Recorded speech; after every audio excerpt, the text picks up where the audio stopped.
is going to be the philosophical poet, and it's spoken through the seed of his voice. So thank you. There was no ambiguity there. I completely understood everything she said. That was beautiful. That was beautiful, right? What was that again? She got a CD now. You know what I'm saying? All saying. Oh, good job. Thank you so much for that. Thank you so much. So there's nothing wrong with setting those expectations. Yes, ma'am. Yes. Say that again. Can you have a CD? Oh, hold on 1 minute. I'm going to give out a CD for this next exercise. So what we have to understand, right? Restorative practices is a change or a journey, right? It's not a destination, it's a journey. But throughout that journey, there's going to be pains, right? Any type of growth requires some type of agitation, some type of strain, some type of pain, right? So the question is, throughout that journey, but role captains, if you don't want to dance on this, you designate somebody. Or extra points for those roles that are coordinated. Extra points for those roles that are coordinated, okay? But the question to you all is, can you stand the rain?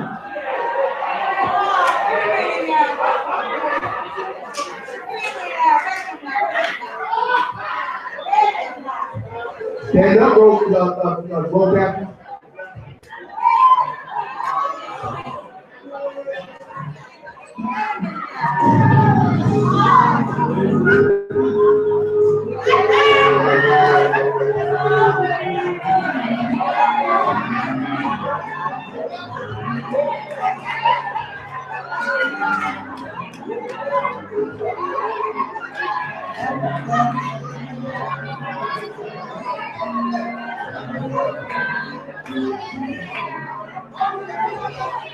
We got coordination down front.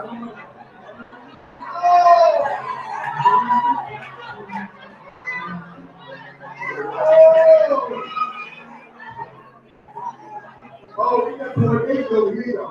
We got another group right down here. Oh, we got a group over here too. I love the teamwork. The journey will be difficult, but it's possible we can do it again. Oh, yeah. That's what I'm talking about. And here's the question. Everybody else Sunday going good.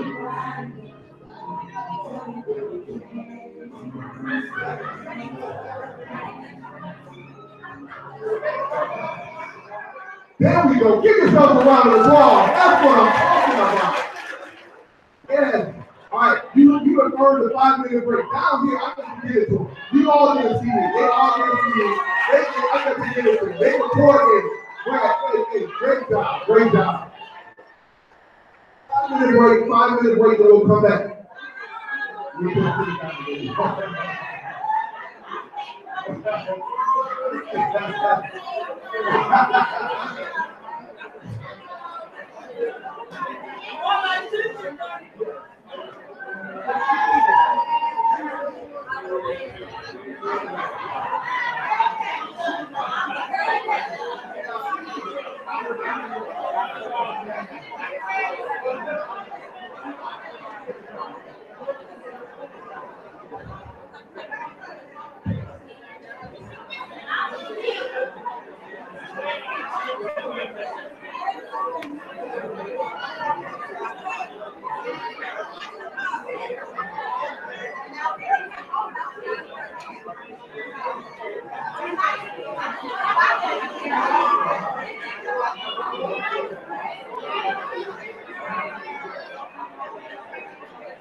If we can get everyone to start coming back into the auditorium, you guys are doing an excellent job. We're going to start bringing everybody back into the auditorium. 30 seconds, and we're going to get back going again.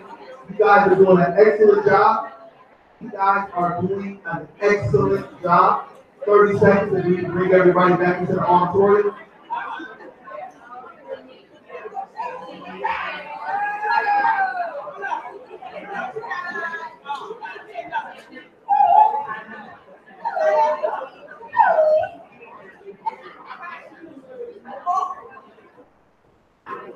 We're going to get everyone to come back into the auditorium.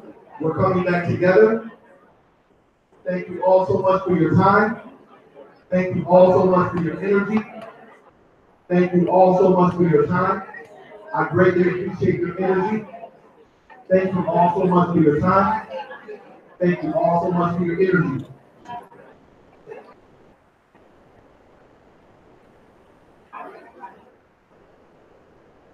We're going to come back into the auditorium. Thank you all so much. Thank you all so much for your time. Thank everyone so much for your energy. We're going to come back together. And so recapping, we've talked about the increase of disrespect referrals within our district. We've acknowledged that we're seeing an increase in disrespect referrals in our district. We've analyzed some of the underlying reasons why we may be seeing such an increase. One of those increases or one of those contributing factors may be due to kids experiencing shame. We talked about shame and all of its nuances and how individuals are responding to it. We also talked about the social discipline window, examining our own selves, right? Not in our own lenses, but in the lenses of others. That's where that perception is the reality. We understand that. Well, there's another underlying reason why we may be seeing so many levels of disrespect or so many levels of kids being not actively involved in the assignment at hand. And this is probably one of the most devastating reasons when we talk about reasons. This is probably one of the most devastating reasons. Right now, I want you to pull out your other worksheet. It is called the hierarchy of needs. It is a pyramid. You can pull that pyramid out. And so Abraham Maslow, a famous psychologist, did a study upon people. And he looked at all different types of people from all different walks of life, but primarily wealthy individuals or well-to-do individuals. And he started to see a systematic structure within these individuals that was based upon these different levels of needs. And so what he said is that there are physiological, psychological, social, emotional needs that a person needs to have, and they're like steps. So in order to go to step 2, you need to have step 1 filled. So if you look in your training manual, turn to the back of your training manual in the appendix section. Open up your training manual. I believe it's page, can you tell me what page that is? 10, page 10. So this is the social science that Abraham Maslow came up with, and I'm really a fan of it. I like some of his work. I quote it quite often. One of the things that he says, if you look on the front of your training manual, I actually have a quote. He says that I guess that it's if a person only has one tool, right? I guess it's easy. If a person only has one tool, if the only tool that you have is a hammer, it's quite reasonable for you to look at everything as a nail, right? Because that's the only tool that you have. And so what he was doing is challenging the way people see things. And so when we look at the hierarchy of needs, we're going to explore the different needs that children have, starting with some of the basic physiological needs that individuals have. And when there is an interruption of that particular need. Now, if you look at the top of the pyramid, it makes a statement. And if I can get someone to come down front and read just the top of the pyramid, because that is the objective, that is the goal upon which we want to see all of our students inspired. But we first are going to read that. So you're coming down? Thank you very much. Oh, okay, perfect. And tell us your first name. Shay, all right. Thank you very much, Shay. Here you go. Okay, so not the first, it's really the last step on the pyramid is self-actualization. And the idea is that you can think outside of yourself and about other people in a sense that doesn't relate to you at all.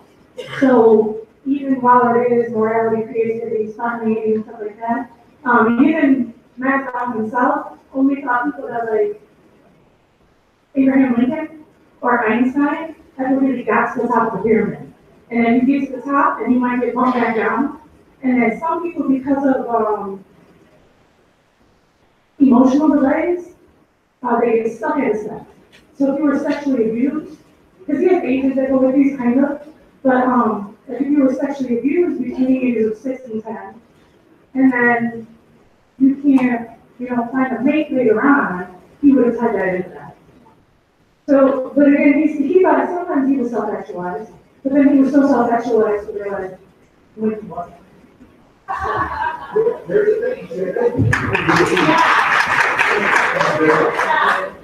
So we're going to start at the first basic needs that every human has. We're going to watch this video, then we're going to fill out our chart, and then we're going to move in. You guys are doing great with this particular training. So we're going to watch this video, and we're going to discuss it.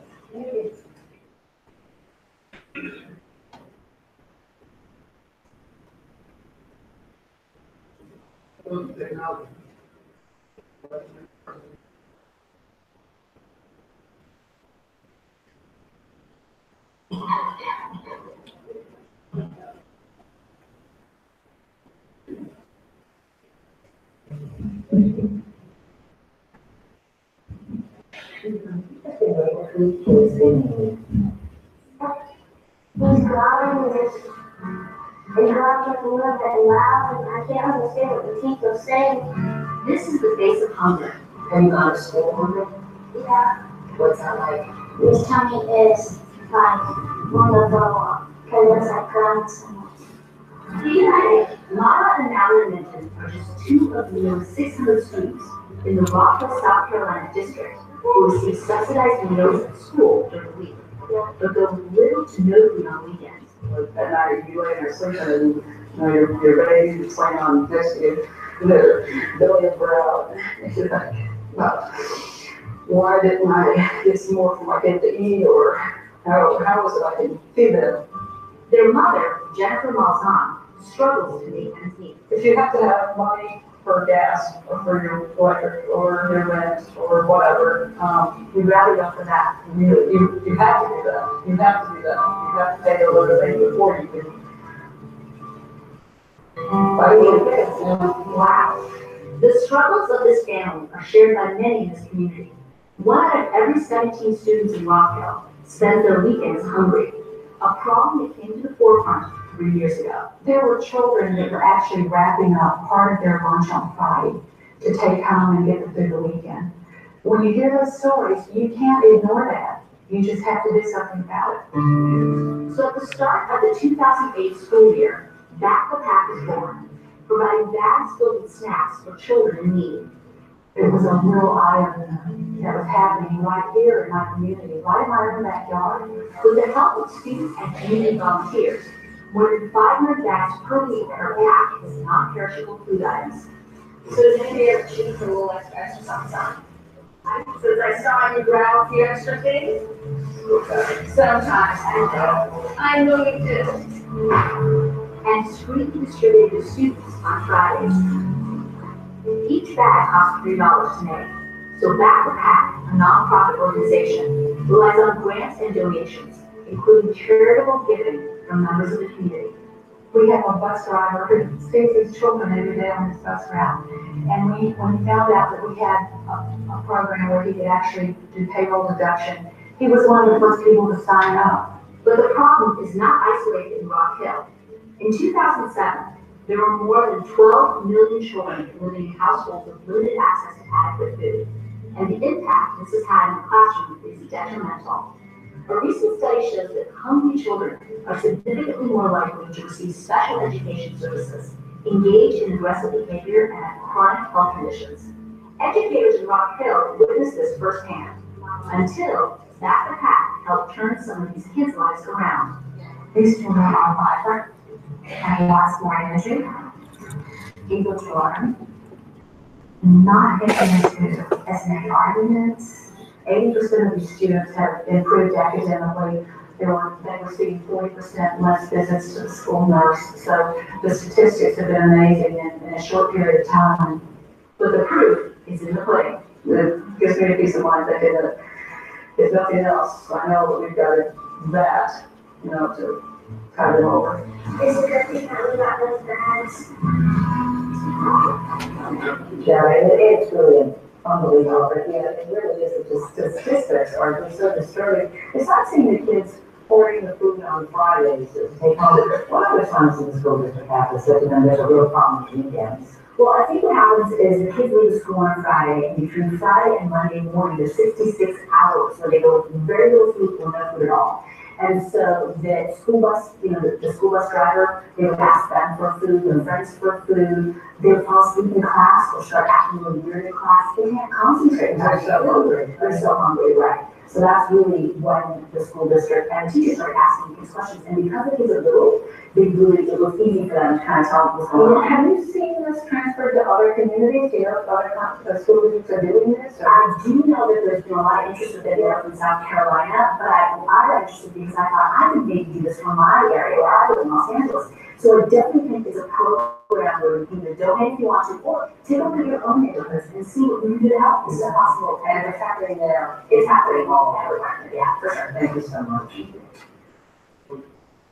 That was our third reason on why, the additional reason on why we're possibly seeing this increased level of unwanted behaviors, right? So we think about it.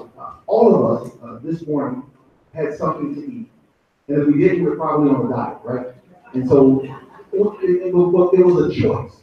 But when that choice is interrupted and it's no longer a choice, but it is a mandate, right? Imagine, how can you think about the quadratic expression, England's participles, Shakespeare's play, when your stomach is growling? So what Abraham Maslow introduces to us is that there's a series of needs that an individual has to have met. Right now, all of you are at a point of self-actualization. You can take in facts for what they are. You can accept difference of opinions. You're free of prejudice and things of that nature because you have a job. You've eaten. You don't live in a tent. You actually have a dwelling that you live in. You probably had somebody when you left home today say, "Dear, I love you." Right? All of your needs have been met, and so now you come to this point where you can self-actualize. Well, meaning reflect back upon others, take in things. Some people don't have that. There's been an interruption in that process. And so what we're saying is we're diagnosing or analyzing those situations so that we do no further harm. Again, none of this is by any way offered as an excuse for unwanted behavior. We're going to get into those. But the 80%, and I told you, 80% of what we're doing is proactive. We can't be reactive. There's not enough of us to go around. So proactive is identifying situations so I can build capacity for a relationship. The more kids that I have relationships with, connections with, I'm going to automatically start to see a reduction in unwanted behaviors. And then when we talk about that 20% that we know we have to deal with, but the 80% is being proactive. And that means taking into account all of the things that we talked about. So now we're going to get into our tools. Let me also say this. This is not the last time you will see us.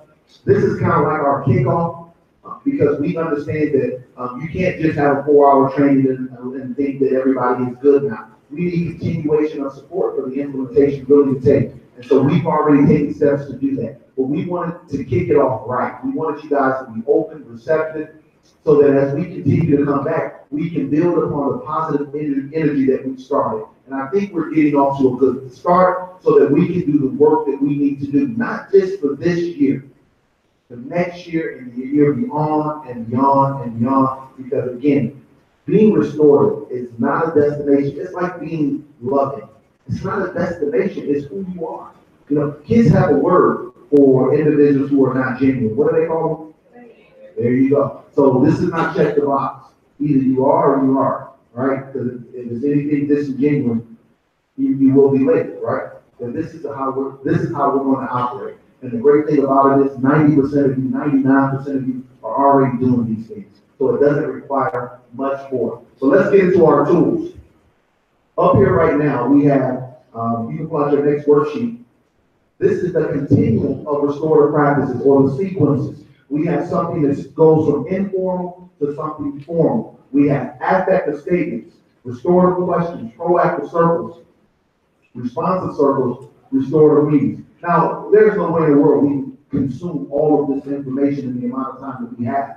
But what we can do is work on two things that we can all commit to. And remember when I came in, I talked about all of us being able to walk away with two things that we can start using today. When we go home, we can use it with our mate. And let me tell you, this social science works highly, highly effective. It's very highly effective.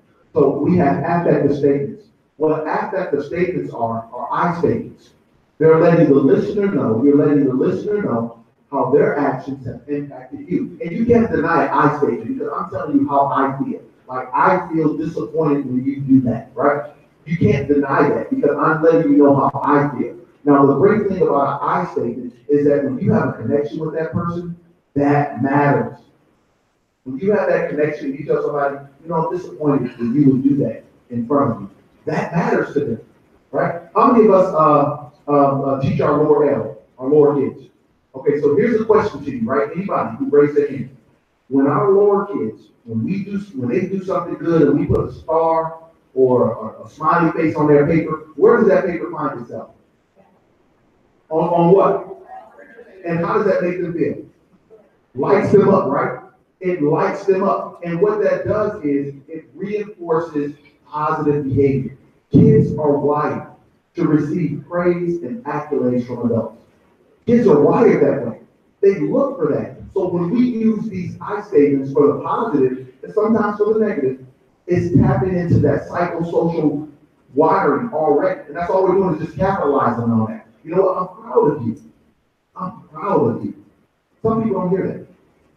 So with affective statements, this is our first tool of the day, affective statements. But just because I say it doesn't make it so. So I need a volunteer. Who would be so kind to be a volunteer? Yes, come on down, sir. We're going to give you a, what's your first name? Ian. I like that name. Ian. Yes. Ian is going to come around and come on up because we had a question. We're going to come up on stage. Yes, sir. We had a question. Like, hey, Roy, you know, I got 30 kids in the classroom. How can I address this kid and knowing they're responding to shame and different things like that in the amount of time that I have to deal with? I get it. You don't have a lot of time. But how much time would you have to address a kid who comes in and say, F this, man, this is stupid? How much time do you have to address that? About 5 minutes? I know that's funny. We know that's not possible, right? But realistically, how much time before the class gets off field? How much time do you think you have? 30 seconds? Who said 30 seconds? You said 30 seconds? I like that, all right? So I'm gonna wage you. I need somebody to put me on the clock. Who can be my timekeeper? All you gotta do is hit your phone. All right, there we go. Okay, that's it. All right, we got 2 timekeepers. All right, there you go. Okay, so what we're going to do immediately when I start interacting with Ian, you're going to put me on the clock, okay? Because we have 30 seconds to address that situation. Now, what I want you to do, we're going to look at this in 2 ways. The first way is Ian and I have a pretty good relationship, right? He's a good kid. He does his work. You know, he does the things that I want him to do. But he likes to talk a lot, right? That's all. He's a talker.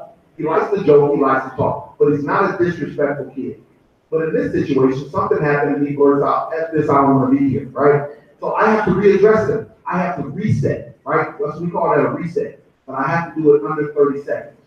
So that's the goal. If this works, then this is something that we can do. It takes into account, right? It takes into account all of the different things that we've been talking about, all of our training up to this point, right? Notice everything that I do. So in this scenario, I just want you to know he's a good kid. Then we're going to do him as a bad kid. We're in the classroom and he blurts out that statement. So we're going to go from me teaching and then you blurt out that statement and then put me on the clock as soon as I start interacting with him, okay? All right, so I am teaching. Ian, can I see that slide? That outside. All right, class, I want you to turn to page 3 and continue reading. Ian, I'm very disappointed that you would use that language in my classroom. I'm frustrated. I don't want to hear you use that language anymore, okay? Come on back in. Okay. So, all right, class, so like we said, on page number 3, okay, what was our time? 23 seconds. Okay, now here's the deal. This is what, everything that we talked about to this point. Where did I have the conversation where I'm at? Why? Right, shame. There you go. Because if I start this in the classroom, what we have? I got a power struggle going on. If he feels he's being shamed, he's gonna rebuff, he's gonna come back at me, right? Then I take him outside, and because we have a relationship, how does he know that I'm feeling? His actions made me feel disappointed. Ooh, can you imagine somebody you respect saying, you know, I'm disappointed in you? That matters, right? That resonates. And that's what we're saying. But this means nothing if I haven't done the 80% of the work, which is identifying, you know, is this an individual who's been responding to shame? Is this an individual who has his needs met? I have to build that capacity for a relationship. And if I do, I've built up what we call what? Social capital. Now when that situation happens, I can address it. But that's the 80% of the kids. All right, what about the 20% who are defiant, overly defiant? Now we're going to respond to that particular child. So we're going to go through the same situation, but this time you're going to refuse to get out of my classroom. I mean, you're not going to kick nothing, you're just going to refuse to get out, okay? All right, so same scenario, different kid, much more openly defined. All right, timers got me when I start interacting with him, okay? All right, teaching, Ian, let me step outside. I need you to step outside. Okay. All right, so class, as I said, on page 3, all right, so now the end of the class starts, right? I write my referral, and then I let him learn about his day, because what he just did in that moment, right, he made a decision. I offered him an alternative by asking him to step outside. He refused, right? So the law says, before we would take any step, we have to consider using restorative practices. Did I consider using restorative practices? What did I try to do? There you go, there you go. He refused. It's a voluntary process. No. So, and that's the second point. And that's where we as adults become personally involved. Because now we say, he disobeyed me. If he's not kicking over chairs, pulling out a knife, we don't have a safety issue, sit there. The referral is being written. Somebody else will deal with you. See, it's not about me. Divorce yourself from the situation. Because, Ian, let's give Ian a round of applause. Good job, Ian. We like the good Ian. We like the good Ian. But yeah, so it's voluntary. Now, sometimes we have a problem with that because he's not listening to me. It's not our response. You can't force a human to do anything. Free will, folks. Every person has it. And what I just gave him was an alternative. If he accepts that alternative, then we can move forward with the restorative process. If he doesn't, then we go down the traditional route, which is me writing the referral. But within my referral, if you look at our referral forms that we're going to introduce, the first thing that it says is what type of reset used. We're going to say we attempted to use a hallway conversation with affective questions. That is the sum of my job. That is the sum of my job. Now, what will happen is he will go to the next person. And then that next person will use their restorative training, i.e. assistant principal, a dean, even a counselor. And then that person will try to work on it because maybe it's something else going on, right? But all we're required to do is offer the intervention. You can't force anyone to take it. And if that person doesn't, I feel sorry for him. I'll give you an example of me using this affective statement. I was in a school, and again, no matter what school that I'm in, I'm always in the hallways greeting individuals. Because I understand when people call Mr. Burton, there's a problem. So I never want to imprint upon a person's mind that I am bad. Kids see me like, oh my goodness, here comes Mr. Burton. So the first part of every morning, you see me greeting, right? You see me going into the lunchroom, sitting down, having a meal with you. Because I don't want you to look at me negatively, even though my job is to deal with negativity. So I'm going through my routine, good morning, good morning, good morning, to all the kids that are coming in. So I have a group of 3 men who are walking in, right? And as they're walking to me, I say, hey, good morning to you. And like most people, they don't say nothing back, but that's not my objective, is to get a response. But once they got out, I got just a little away from me, what they thought was out of my earshot. One of them leaned over to his boy, and he was like, F him. And they lit up laughing, right? Now, I heard that. I heard it. But if I would have went up and like, hey, here, what would happen? There you go. Shame, right? So he would have responded in one of those 4 ways, more likely attacking. I didn't say nothing, denial, right? Trying to avoid it. What do you need? Yeah, what do you need? Well, my mom, I'm calling my mom, right? All of those different things. See, my objective was to mitigate that from happening again. Now, I also understand the social discipline window, right? That if I am very permissive, I just want to pray that again. I hope he gets better. Talk good on that. Eventually, he will be saying that to my face, right? So I can't be permissive on that. I need to address that. So I waited for the opportune time. After I got the hallways together, I went to this classroom, and I go into the classroom, and I usually crack a joke when I come in. You know, if the teacher is not actively involved in doing an assignment, I asked if I can come in. So I said, hey, I need to see such and such. And so immediately when I said that, what did all his friends say? But because I understand shame, I want to quickly dispel that. I said, no, he's not in trouble. I actually need his help for an assignment. So next thing I get, oh, Mr. Burton, can I go? I'm like, no, we'll take care of him right now. I'll come back to you. So I take him outside, look at him right outside. We're standing right out the hallway. And I say to him, look, you know, I'm not perfect, right? But I'm in this building to help. I cannot have you disrespecting me. As a matter of fact, you know, I'm greatly disappointed. Here's my I say, I'm greatly disappointed that you would disrespect me when every day I'm showing you how to be respectful as a man. So I need that to stop. More importantly, I need your help. Will you do that? Looked at him in his eyes, shook his hand, man to man, sent him back in the classroom. Now this story does not end with this young man being a Rhodes Scholar, being one of the greatest kids in the school. I'm not going to disillusion you like that. But what I will tell you, in all honesty, he never disrespected me again, ever. From that day forward, as a matter of fact, teachers will call me, Mr. Burton, can you talk to him? Because we know he. Exactly. And the reason I was able to do that was because every day he saw me in the hallway greeting his friends. Every day when I had a break, I would go into the lunchroom and I would sit with different tables, right? Whoever was being served, I would play a little game with it. Every day he saw me going into different classrooms and sitting next to kids, right? So I did the 80% of building up social capital. So when I needed to spend it, I had it to spend it. Affective statements. Takes 30 seconds. But what it does do, it eliminates that punitive language. Get out, stop talking, shut up. Because what happens with that? There you go. You're coming back. Kids are coming back with that. They're coming back. You can say shut up, stop talking, and you and your mama, right? Whatever they want to say to you. They're coming back. The compass of change shows us that. Right? They're coming back with something. So all we're doing is creating an adversarial relationship. No good comes from it. We had a situation that for a woman at the end. The bad end didn't want to leave. If it's not a safety issue, don't worry about it. He's made a decision. She's made a decision. We'll write that up. You'll get a referral. But what you will do is you will start to gain the respect of other kids in the room. Because you haven't lowered yourself to that standard, going back and forth screaming at kids. Right? You will. And eventually, you'll have kids saying, you know what, you need to quit tripping with Mr. Burton.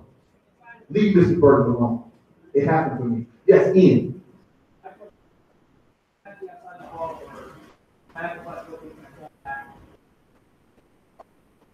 So you are the expert. He said, does it have to be in the hallway? Ian is the expert. You know your class better than me. What I say is, make sure a private conversation doesn't become public. That's all I say. And so if you have time to pull them in the back, and it can be done in a discreet manner where nobody's feeling shamed or ostracized, then perfect. But you're the expert. I don't want to be dogmatic and say, you have to go in the hallway. I usually do, but that's me. You do how it works best for you. That's our first tool, affective statements. If you look at your sheet, it tells you it's the starting point of all restorative processes. Active, non-judgmental listening, authentic expressions of feelings, and impact. It's building and strengthening relationships by genuinely presenting oneself as someone who cares and has feelings. Because they need to know, I do have feelings. So when you say certain things to me, that's gonna hurt my feelings. Right? Not that I'm a cry, but you know, hey, wait a minute. I do have a mother, so I appreciate what you're saying. It's offensive to me. You know, the world that we live in right now, like it or love it, right, is predicated upon a thing called satire, which is in the Greek form is called sarcasm. And when you look at the original word for sarcasm, it means to tear away flesh, right? But that's the way we communicate with each other. Look at the TV shows that we watch that kids are being consumed with. It's all about the child being the funniest at the expense of the adults, right? This is the environment that they live in. So it's okay, that's what you do at home. But I have a different standard in my classroom. And I'm gonna help you to meet that standard. Much like our expression was over here. You have a great teacher who rolls your expectations and helps you to meet those expectations. And look at that wonderful vocabulary that she has right now. I gotta steal some of those words. I mean, that's wonderful, right? That's wonderful. So there's nothing wrong with that. So that's our first tool. Affective statements. Using I statements. Letting the listener know how their actions have made you feel. So when you go home and your mate says something wrong to you, you can say, you know what, dear, you know, I'm disappointed you feel that way about me. They get out my face with that. But it works though, I'm telling you, it works. All right, that's our first tool. Now our second tool, pull out of your pamphlet, your cards. You have what's called restorative question cards. You should have a card. Yeah, there you go, a little blue card. Look at the side one. Look at side one.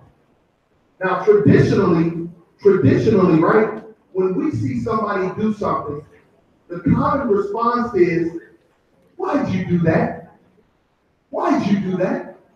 What happens when you ask somebody, why'd you do that? They say what? There you go, I want to, I don't know. So it's an unuseful question. That question has no use. It brings about no tangible information upon which you can act. So restorative questions gives us a different line of thought. So imagine we're in a situation and I see two kids in my classroom, right? Another kid runs up to him and smacks him in the back of the head. Automatically, the individual who did the smacking, I will say that that is the offender and the person who got hit was the victim, right? Would we all be safe to say that? But think about that. There you go, usually very good. Within a microsecond, do we have enough information to really ascertain or place judgment? No, we don't. So when we say, why did you do that? We're assigning blame. I'm saying you're guilty. You're guilty. When I don't even know what happened. Now imagine right before the bell rung, the person who was sitting down all quiet, looking innocent, was the person who hit somebody out in the hallway. And now the person coming in there is just retaliating, right? So we ask a series of questions that are designed to elicit more information and help the person to start reflecting. Because that's the whole objective, is helping kids to think, right? Helping kids to think. So the first question that we ask them is, what happened?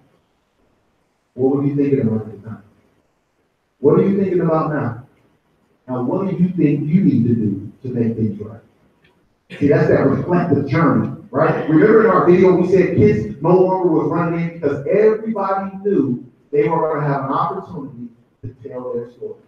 See, when I feel that the first one that comes in to tell the story wins, that's what as a kid, that's what I'm looking at. But when children don't know, I'm going to hear you out. I don't know what happened, but you're going to tell me what happened. What were you thinking about at the time? What are you thinking about now?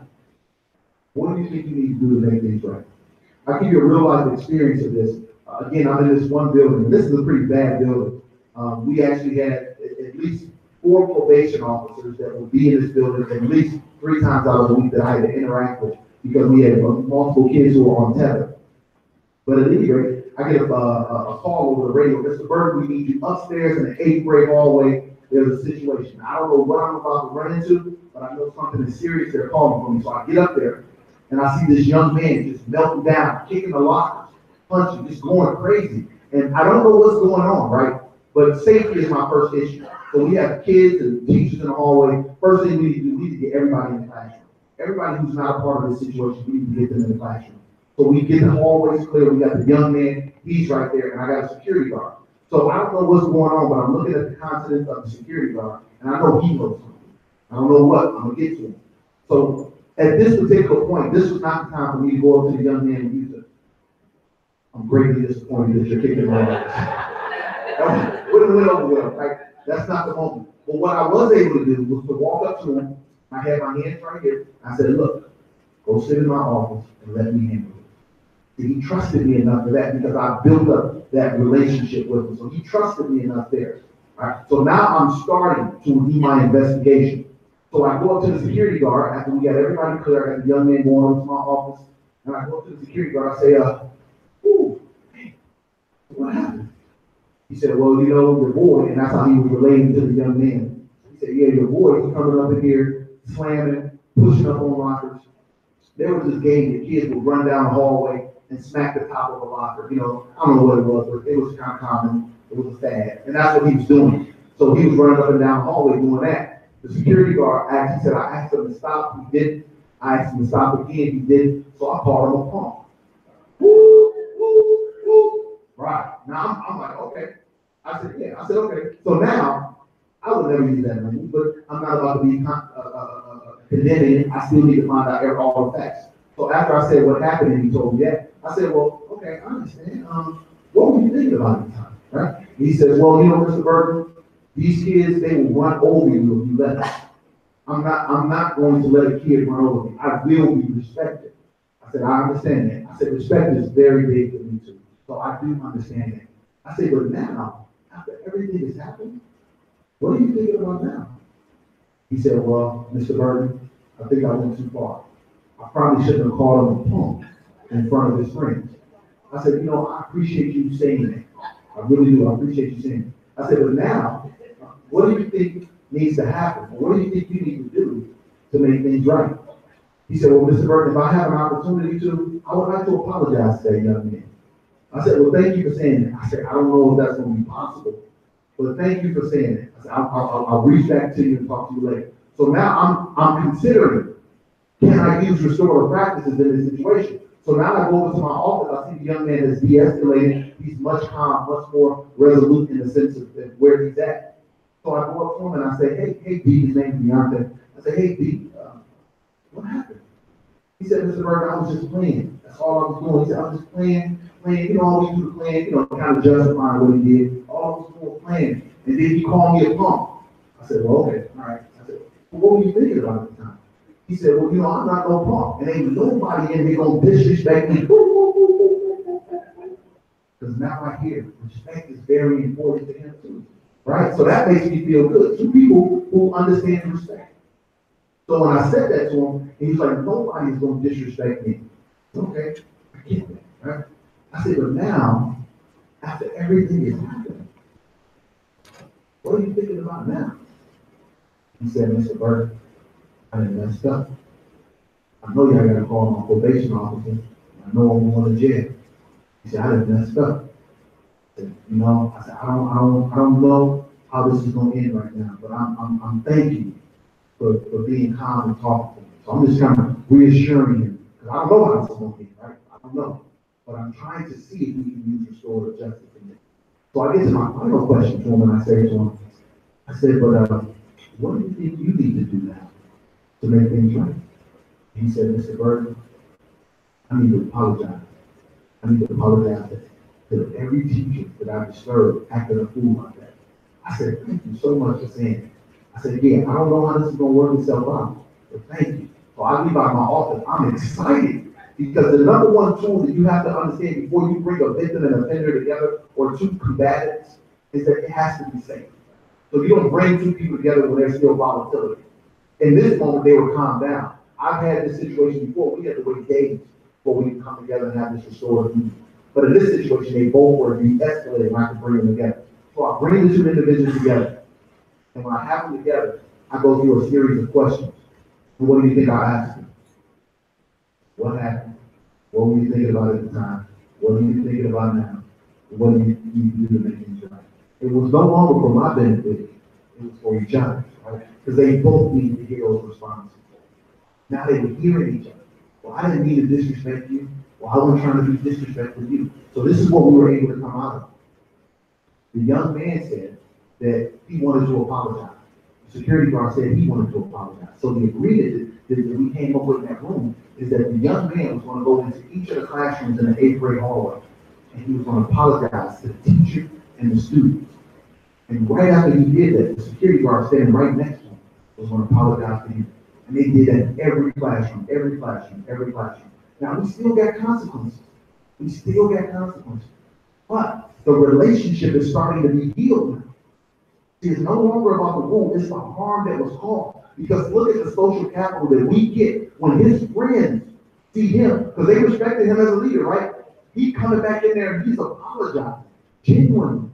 And then the security guard apologizing to him. So when we get downstairs, the deal that we were able to work out, he was looking at a 10-day suspension. But we understand that this young man had already missed a large portion of school. So if him being suspended again was definitely almost a death sentence to school to prison pipeline. So I wanted to avoid that if all possible. So the deal that we came up with was that he was going to do 3 days out of school detention, 2 days in school detention, and 30 days cleaning detail. The 30 days cleaning detail, he's in the lunchroom, and once everybody gets finished, he helps the lunch aides clean up the lunchroom. And the relationship between him and the security guard was never tight. Never tight. They never had a problem again. As a matter of fact, you would have thought they were family. They grew out of that. And so what we understand is a harm comes about, right? And now a need arises. It's incumbent upon the person who caused the harm to supply that need. And when we do that, now we're being restorative. We're being restorative. We're bringing that relationship back. We're healing that harm. They broke or severed that community. And that's the objective. Because now this young man, who was already on a trajectory of probably dropping out early, changed his whole trajectory and is on a different path. So it does work. And it works just because we're taking that first step of building capacity for a relationship. So those are your two tools we're going to walk away with. We're going to use affective statements. And we're going to use our questions. We're going to take those questions, we're going to put them in our wallet, we're going to carry them on our person at all times. So the first response that we have to a kid is not what you're doing, why you do that, but it's like, what happened? What were you thinking about this time?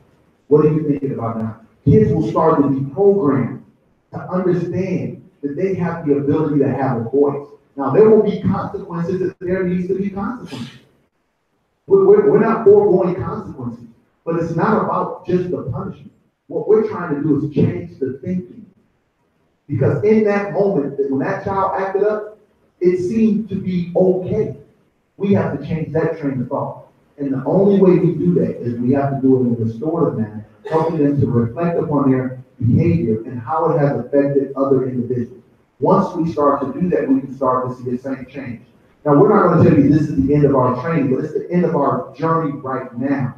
But when we come back, we're going to be talking about with our administrators on our administrative process, right? Because there has to be an administrative process when we are dealing with these individuals. And that administrative process will be transparent. So it's no longer, it won't be situations where, a kid leaves the classroom and comes back. We're going to all be a part of that. I'll leave you with this final example. When I was younger, I used to watch a show called Leave It to Beaver, right? Some of you may know. Yeah, I love Leave It to Beaver, right? Beaver would get into his little problems, but nothing like we see things today. But here's the deal. When Beaver would do something that would stress or vex his mom out, his mom would say, "Ooh, Beaver, just wait until your dad gets home." Right? What's the problem with that? The relationship between Beaver and his dad was fine. It was the relationship between Beaver and his mom that needed to be repaired. So what we understand, restorative practices is about healing the breach. So if the breach is between the student and the teacher, then us as administrators have to make sure that breach has been healed before we reintroduce that student back into the classroom. Otherwise, it's just going to be a perpetuation or continuation of whatever caused that breach. And we're going to do that. They're called re-entry circles. So these are some of the things that we will start to do. But right now, today, we're going to work on two things. Affective statements and restorative questions. Affective statements and restorative questions. As a matter of fact, I want you to encourage each other. Right? If you hear somebody say, shut up, say, how can you change that into an affective statement? Rather than say, shut up, say, I'm disappointed when you're talking and I'm trying to teach. Right? What if somebody says, get out? You know what? Let's change that to an affective statement. So rather than say, get out, you say something like, you know what? I'm worried that you're not taking safety serious in my classroom. I need you to step outside. See, we're gonna remove that punitive language, right? And we're gonna introduce this more restorative language. And once we as adults start to make the changes, we can hold kids to these new expectations. See, if we're not doing it, it's hard to ask somebody else to do it, right? So if we do it, now this is our new standard. So I don't know what you got going on at home. I don't know, how your mom talked to you, but I'm not going to talk to you that way. I'm going to be restored. It's going to be genuine because this is the way that I'm going to operate. And we're going to make sure that the process that we implement in Benton Harbor is a restorative process through and through, that is transparent, that everybody knows what's going on, and that it's a collaborative effort because we all have to work together to fix this. What we're fixing is the broken kids that we've been given, right? We don't fix them.